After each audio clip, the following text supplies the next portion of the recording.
क्यों प्रचलन में आया पत्नी का पतिव्रता होना, जानिए ये कहानी। नमस्कार दोस्तों, स्वागत है आप सभी का एक बार फिर से आपके अपने पसंदीदा YouTube चैनल आध्यात्मिक कहानियों में।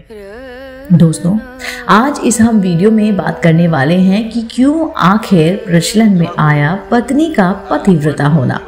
चलिए जानते हैं। महाभारत के आदि पर्व में एक कथा आती है। कथा के अनुसार एक दिन राजा पांडु आखेट के लिए निकले। जंगल में दूर से देखने पर उनको एक हिरण दिखाई देता है। वे उसे एक तीर से मार देते हैं। वह हिरण एक ऋषि निकलते हैं जो अपनी पत्नी के साथ मैथुन व्रत में थे। वे ऋषि मरते वक्त पांडु को शाप देते हैं कि तुम भी मेरी तरह मरोगे जब तुम मैथुन व्रत कर रहे होगे। इस शाप के भय से पांडु अपना राज अपने भाई धृतराष्ट्र को सौंपकर अपनी पत्नियों यानी कि कुंती और माद्री के साथ जंगल में चले जाते हैं।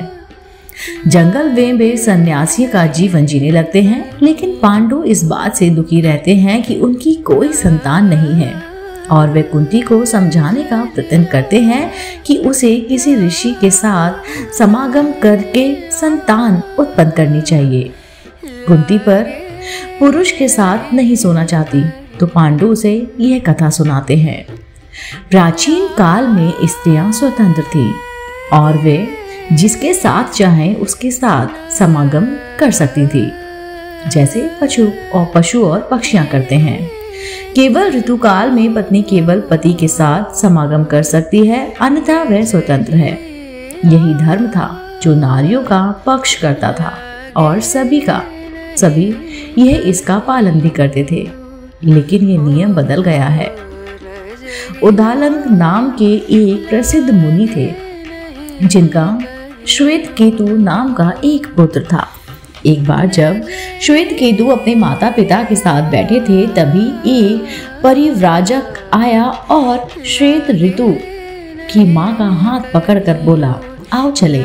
अपनी माँ को इस तरह जाते हुए देखकर श्वेत केतु बहुत क्रोधित हुआ, किंतु पिता ने उनको समझाया कि नियम के अनुसार स्त्रियां गायों की तरह स्वतंत्र हैं, जिस किसी के साथ भी वे समागमन करने के लिए जा सकती हैं।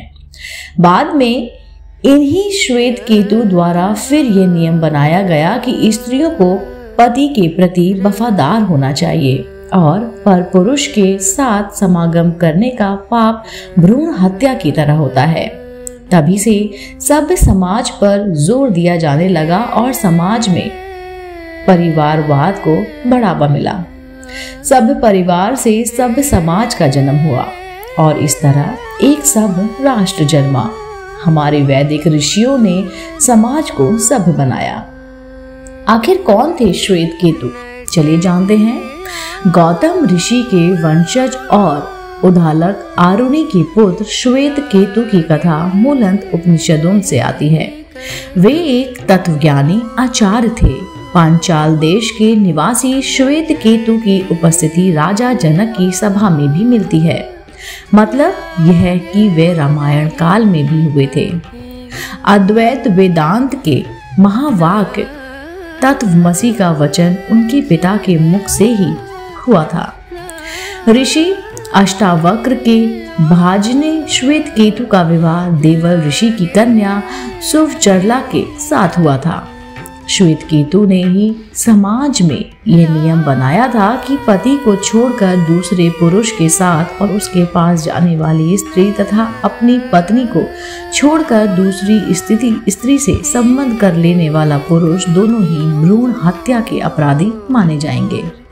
उन्होंने ही पुरुषों के लिए एक पत्नी व्रत और महिलाओं के लिए प्रति व्रत का नियम बनाकर इसे समाज में स्थापित कर परम स्त्री गमन पर रोक लगाई थी। दोस्तों, उम्मीद करती हूँ आपको यह जानकारी जरूर पसंद आई होगी। अगर आप ऐसे ही धार्मिक, पौराणिक और रोचक कहानियाँ सुनना पसंद करते हैं तो आप मेरे चैनल आध्यात्मिक कहानियों को तुरंत से लाइक कीजिए, शेयर कीजिए और सब्सक्राइब करना बिल्कुल ना भूलिए। मैं आपको मिलती हूँ जल्द ही इसी चैनल पर नई रोचक जानकारी और कहानियों के साथ।